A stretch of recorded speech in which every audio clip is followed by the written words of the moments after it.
June 19, Chicago, 8 p.m. Sam Giancana was standing in his kitchen, alone, no bodyguards, no security, no warning. Someone came up behind him, closed the distance. One shot to the head, instant death. Then without hesitation, a second bullet fired under the chin just to make sure. Clean, fast, professional. This wasn't random. This wasn't personal rage. This was a textbook execution. The killer knew exactly who he was dealing with, and the message was simple. Know too much, and you don't get to live. Because the man who died in that kitchen wasn't another mob boss. He was a name that terrified the Mafia and made the US government nervous. For years, the FBI bugged his phones, followed his moves, tried and failed to put him away every time he slipped through. And at the same time, the CIA was secretly sitting down with him, asking for favors, requesting help,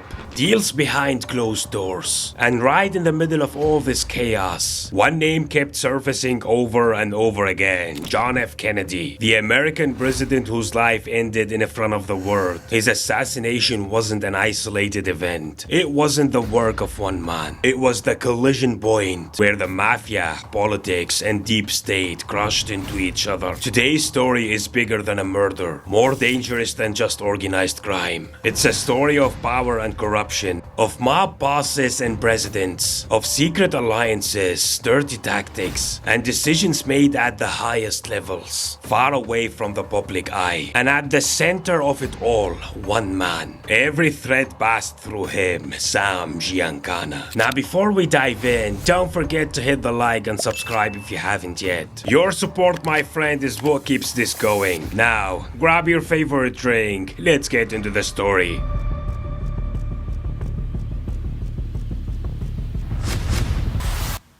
Let's go back to Chicago, but not the Chicago you know today. We're talking early 1900s Chicago, a city flooded with immigrants, packed with poverty, drowning in violence, a place where the law was weak, and gangs filled the vacuum. On May 24, 1908, a kid named Sam Giancana was born. His parents were Italian immigrants. They came to America chasing the dream, running from poverty back home. But what they found, just a different kind of poverty. America wasn't paradise, not in the neighborhoods they ended up in. Sam grew up in streets where gangs were part of daily life. Fear was a language, violence was currency, school wasn't a way out. Honest work barely kept food on the table. And early on, Sam learned one simple rule: power keeps you safe, fear opens doors. At the time, the Italian Mafia was already the dominant force. Organized, ruthless, untouchable. As a teenager, Sam joined his first gang, the 42 gang. Notorious, violent, robberies, extortion, street executions. They had no problem using murder as a quick solution. At first, Sam wasn't the boss. He wasn't even the muscle. He was just a driver, a nobody job. Pick people up,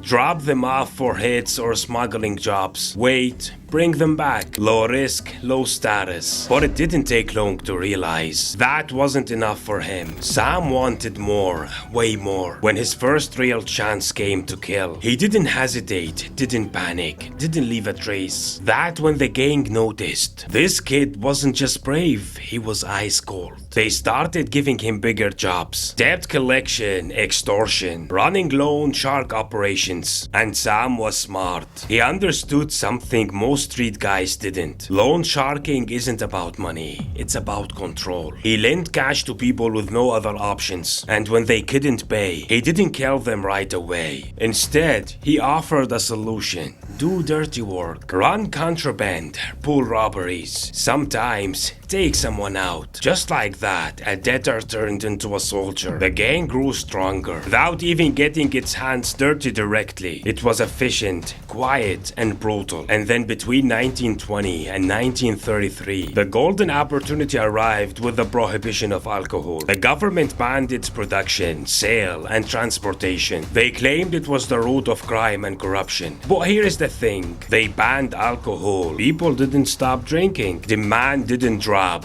It exploded. And the black market went wild. That's when the Mafia stepped in. Sam was already knee-deep in that world. Smuggling alcohol from Canada and Mexico, running it straight straight into Chicago. Wirehouses, trucks, speakeasies. The money, insane. The reputation, even bigger. Big enough to reach ears far beyond the 42 gang. People connected to a much more powerful organization, the Chicago Outfit. One of the most powerful crime syndicates in the American history. And at the top of it, at the time, Al Capone. When Sam entered the outfit, two things were already known about him. He killed without hesitation, and he knew how to make money quietly. No noise, no unnecessary blood, just results. He was put in the charge of gambling, casinos, clubs, illegal betting ranks. And gambling wasn't just about cash. It was perfect for laundering money. Not just in Chicago, but outside the country, Cuba. To the Mafia, Cuba was paradise. Loose oversight, corrupt officials, easy bribes, high profits. Money got washed, deals got signed, problems disappeared. Sam never liked the spotlight, never liked showmanship. He worked in silence, let outcomes speak for him. Year after year, his power grew, his influence spread, until his name became one people didn't say lightly. And this is where the story takes a darker turn, because reaching the top wasn't one big move. It wasn't a sudden decision. It happened because of a vacuum. Chicago had one face, one symbol, one king.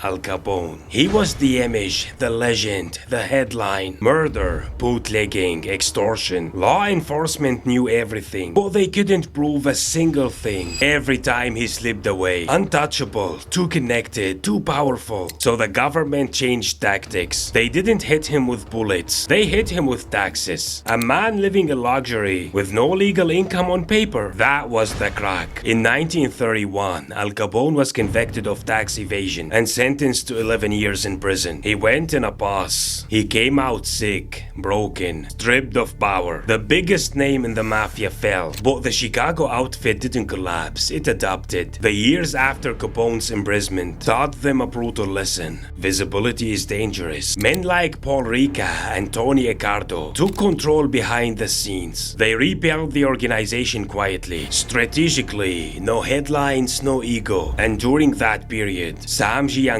kept rising. He proved he could play both roles. Not just an enforcer, not just a public face, but a man who knew how to balance power inside the organization and outside it. Silent operations, deeper influence. He handled the sensitive files, the kind where mistakes weren't allowed. And in 1957, it became official. Sam Giancana was named boss of the Chicago Outfit. From there, his power expanded fast. And then, he stepped into the most dangerous game of all, labor unions. Because in America, unions weren't just worker groups. They were the arteries of the country. Trucking, ports, factories, construction. One strike, one delay, and the economy freezes. Sam understood that perfectly. Sam didn't enter the unions as a president, and definitely not as a public name. He came in through the back door. Quiet pressure, cash for some, threats for others. Soon real decisions weren't being made inside union offices anymore. They were being made in closed rooms run by mafia men. Needed a government contract? The union applies pressure. Want a competing company to disappear? A sudden strike shuts them down. Need a politician to bend? Trucks stopped moving. Ports freeze. The city slips into chaos. That's how Sam built power. More dangerous than any gun. He became a political player, a power broker, a name the government watched closely. They knew what he was doing, but they couldn't touch him. No paperwork, no recordings, no direct orders. Everything was clean. Too clean. By the late 1950s, the union situation had become a full-blown headache for the federal government. And that's when a new name entered the picture. A name that would change the rules. Robert Kennedy. Young, ambitious, sharp, and absolutely not interested in playing nice. At the time, he wasn't Attorney General yet, but he was the chief legal counsel for the US Senate Committee investigating labor union corruption. And from the very first hearing, it was obvious. This guy wasn't here to negotiate. Robert Kennedy wasn't like the others. No backroom deals, no polite questioning. He dragged mafia bosses in front of cameras, looked them straight in the eye, and boxed them in with questions. His goal was simple: break the myth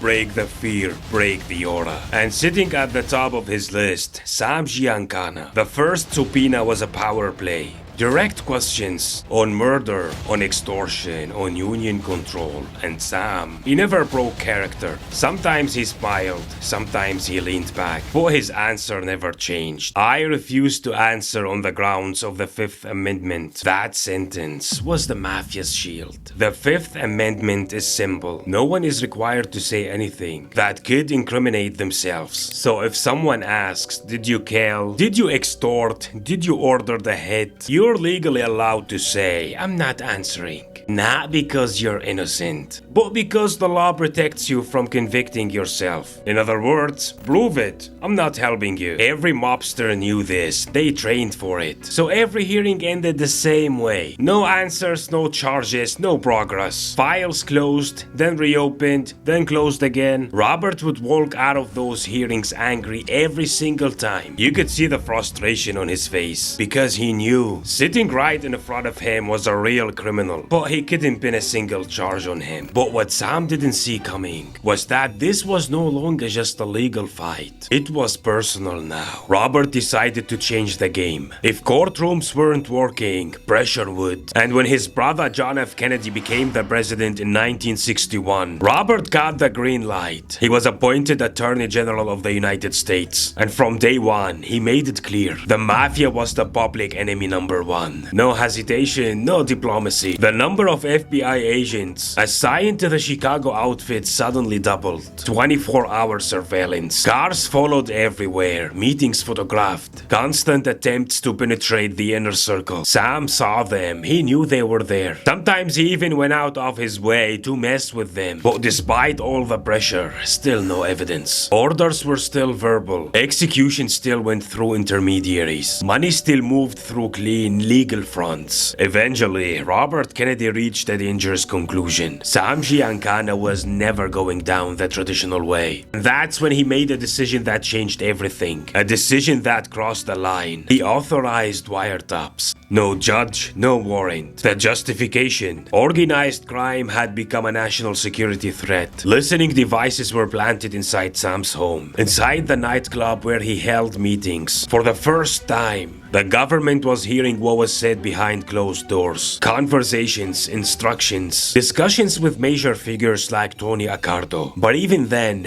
the recordings stayed gray. Hints, carefully worded talk, no direct confessions. You know how that fish got that way? He opened the mouth. Sam was cautious, sharper, and smarter than they expected. As the pressure kept building, Sam didn't crack. He leaned into it. More confidence, more calm, like someone who knew the ground beneath him wasn't as shaky as it looked. And while the FBI was pushing him in broad daylight, another line was opening quietly. A much darker line. A line that had nothing to do with the FBI. A line called the CIA. And this is where the story crosses into dangerous territory. Because from this point on, the lines between the state and the Mafia start to blur. While the FBI was squeezing Sam from the outside, the CIA was doing the opposite, moving quietly, in secret. In the early 1960s, America had one obsession: communism. And the most dangerous spot on the map, Cuba. A small island just miles from Florida that suddenly slipped out of American control. In 1959, Fidel Castro led a revolution and overthrew Batista's regime. Batista had been Washington's guy, and just as important, he was a dream partner for the Mafia. Casinos, money laundering, smuggling. Batista made it all easy. Castro, he flipped the table. He nationalized American businesses, shut down the casinos, kicked the Mafia out, and cut ties with the United States. At the same time, he moved closer to the Soviet Union. For America, this was a direct threat to national security. For the Mafia,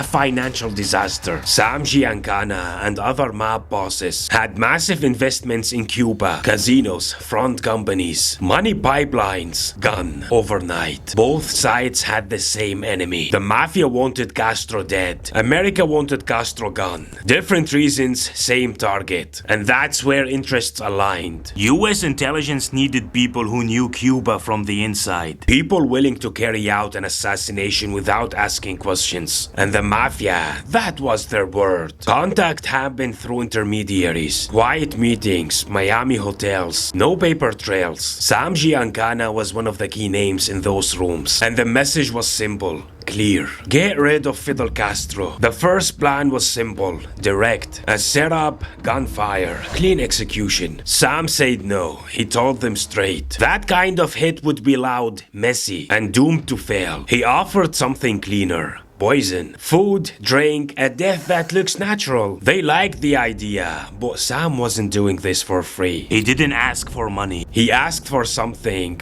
far more personal. He suspected that his girlfriend, the singer Phyllis McGuire, was having an affair with a famous actor. So he made a demand. He asked the CIA to bug the actor's hotel room. A strange request, but they agreed. And that's where everything started to fall apart. CIA agents were caught installing the listening device. Hotel staff alerted the police. The agents were arrested. Suddenly, a massive scandal was brewing. Proof of cooperation between US intelligence and the Mafia boss would have shaken the country. To contain the damage, the CIA had no choice. They confessed everything to the FBI. The information reached Robert Kennedy almost immediately, and his reaction, pure rage. The Attorney General realized that a government agency was secretly working with the same man he was trying to put behind bars. Robert shut the operation down immediately. The Castro assassination plan was cancelled, but the damage was already done. Sam Giancana now knew things he was never supposed to know. He was no longer just a Mafia man. He was now an enemy of the FBI and a former ally of the CIA. From that moment on, the pressure doubled. Constant surveillance, non-stop wiretaps, open harassment. Sam started seeing FBI agents everywhere. On the street, at clubs, even outside the bathroom. He yelled at them, insulted them, provoked them in public, and in one intercepted conversation, they caught him saying, furious, that none of this would end unless the ruling family was removed.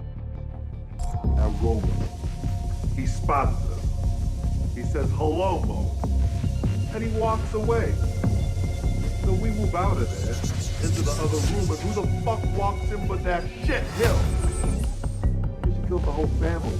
My mother and father, too. Heavy words, dangerous words, words that should never have been spoken. And not long after that, November 22nd, 1963, in front of the entire world, under rolling cameras, President John F. Kennedy is assassinated in Dallas. The official killer, Lee Harvey Oswald. But almost immediately, nothing adds up. His movements, his connections, his indirect ties to Mafia, linked figures. And then, 2 days later, Oswald is silenced forever, shot dead live on TV. From that moment, conspiracy theories explode. Was it the Mafia? Was it revenge, payment for a deal, or the cleanup of dangerous secrets? No solid proof, no confession, just one undeniable fact. Kennedy's death changed everything. Robert Kennedy, the man who declared war, lost his brother, and with him, lost a huge part of power. And for Sam Giancana, the noose tightened like never before. That's when the state changed tactics. No bullets, law. After Kennedy's assassination, the country entered chaos, and sensitive files became more dangerous than ever. Robert Kennedy stayed on as Attorney General for a while, but his influence was fading, and when he eventually left the Department of Justice, a massive problem surfaced for the FBI. Every single recording they had on Sam Giancana came from illegal wiretaps. No warrants, no judges. Legally useless. Years of surveillance, wiretaps, manpower, all of it could be thrown throwing out the moment it hit a courtroom. The FBI switched strategies. If they couldn't take Sam down as a mafia boss, they'd break the organization from the inside. A grand jury was formed. Sam Giancana and people close to him were subpoenaed. The idea was smart. They didn't need him to confess to crimes. They wanted him to talk about others. And to block him from hiding behind the Fifth Amendment, they granted him immunity. Anything he said couldn't be used against him. But the trade-off, he had to talk. Sam was cornered between two nightmares. If he talked, the mafia would kill him. If he stayed silent, he'd go to prison. Everyone expected him to talk, but Sam shocked them all. He refused. No testimony, no names, no cooperation. He chose prison over being a rat. The judge told him plainly, the key to your freedom is in your hands. Sam didn't reach for it. He went to jail. For the FBI, that alone was a win. For the first time ever, the boss of the Chicago outfit was behind bars. But even then, the law wasn't enough. There were no murder cases, solid enough to guarantee a long sentence. And legally, he couldn't be held much longer than a year before the grand jury expired. So in 1966, Sam walked free. But the world outside had changed. Even the mafia now saw him as a liability. His name was public. He was watched. Every move he made drew attention. The message reached him loud and clear. Disappear or we'll make you disappear. Sam understood. He fled to Mexico, stayed out of the spotlight, ran what he could from a distance. But the past caught up with him. In the early 1970s, an old file was reopened. The CIA mafia plot to assassinate Castro. A formal investigation was launched to uncover how a US intelligence agency worked with organized crime, and Sam Giancana was a key witness. He was deported from Mexico and brought back to Chicago. The press followed him. Questions were ready. Giancana, why did you have to leave Mexico, sir? Why? I don't know. Mr. Giancana, what are your future plans? He was officially scheduled to testify before the committee, but just days before his appearance, we're back where we started, the kitchen. June 19, around 8 p.m. Sam Giancana was standing in his kitchen. No guards, no witnesses. Someone entered from behind. One shot to the head, one shot under the chin. A method only insiders recognize. The message was loud and unmistakable. Big secrets don't get out. Sam Giancana was killed before he could speak, and his story ended the same way it was lived, with violence and blood. To this day, no court ruling had proven mafia involvement in John F. Kennedy assassination. No hard evidence has exposed the deep state or confirmed a secret deal. But one thing is certain. Sam Giancana stood at a crossroads. No man is meant to stand on, and those who know too much usually share the same fate. Sam Giancana died before he talked, but what died with him wasn't just mafia secrets. What died were answers to one of the darkest chapters in American history. Did he know the full truth behind JFK's assassination? Was the mafia taking revenge? Or was the state closing a file that threatened to expose it? And if Sam had taken that stand and spoken, would American history have been written differently? Or are some stories destined to remain unfinished? So what do you think, guys? Share your thoughts in the comments below. Do you think Sam Giancana was just another mafia boss, or the most dangerous witness ever silenced in US history? And that was today's video. If you enjoyed it, don't forget to hit the like and subscribe if you haven't yet. See you in the next one.